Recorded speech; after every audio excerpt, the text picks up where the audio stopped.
Aujourd'hui, nous abordons,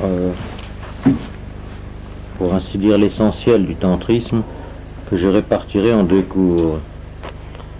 Sur le prochain aussi, qui concernera l'érotique des troubadours. Parce que je m'efforce d'entrer dans le détail. C'est ce qui manque dans les livres, qui s'attachent plutôt au côté métaphysique. Le détail ne peut être tiré que de la confrontation, de l'expérience vécue. Et cela peut aider d'autres gens qui ont des symptômes tantriques à comprendre leur situation. Je parlerai donc aujourd'hui de ce que j'ai appelé le grand œuvre tantrique. Il est rarement réalisé en son entier et même rarement déclenché. Mais bien des réussites se placent entre ces deux extrêmes. Le tantrisme et l'alchimie se rejoignent là. Il s'agit des noces alchimiques de la tradition hermétique, un mariage intérieur. Ce mariage intérieur peut se concevoir seul et en couple. S'il s'agit de quelqu'un qui est seul, qui n'a pas de partenaire, c'est évidemment l'union avec l'anima, ou l'union avec l'animus pour la femme.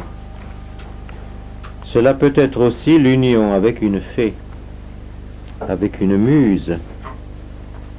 Avec une fée, il s'agira alors d'une communion avec la religion secrète de la nature, c'est du chamanisme.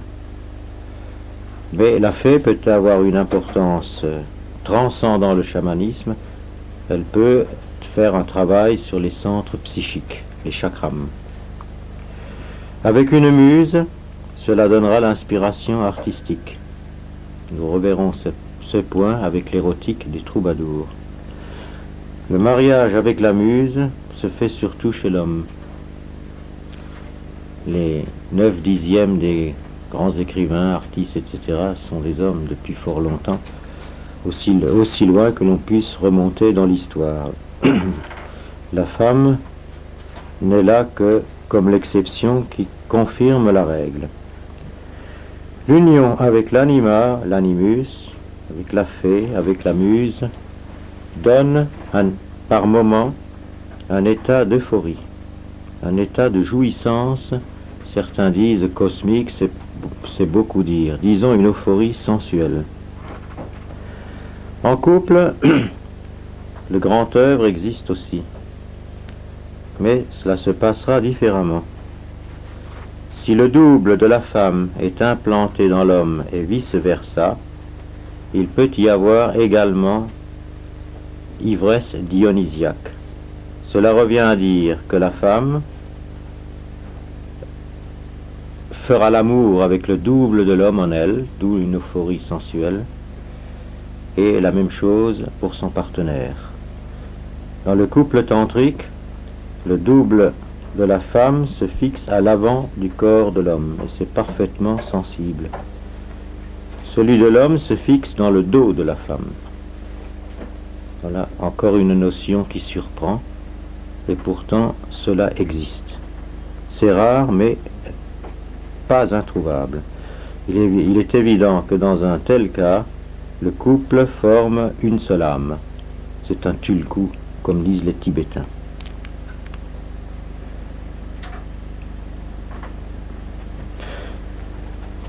Le double de l'homme, fixé dans la femme, peut alors devenir son maître intérieur, c'est-à-dire guider l'évolution de son animus, avec lequel il fusionne plus ou moins. Et la même chose pour le partenaire.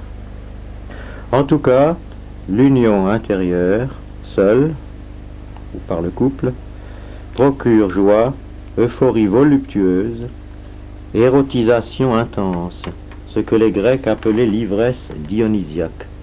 Tout cela baignant dans un climat mystique, ce qui n'est que rarement le cas dans l'euphorie sexuelle.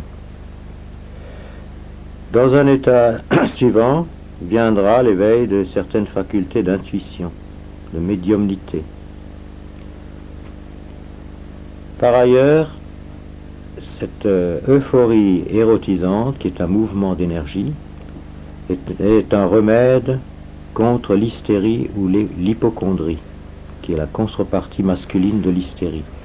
Vous savez que l'hystérie dans les civilisations anciennes était considérée comme une maladie particulière, de caractère sacral. Le remède l'était par conséquent aussi.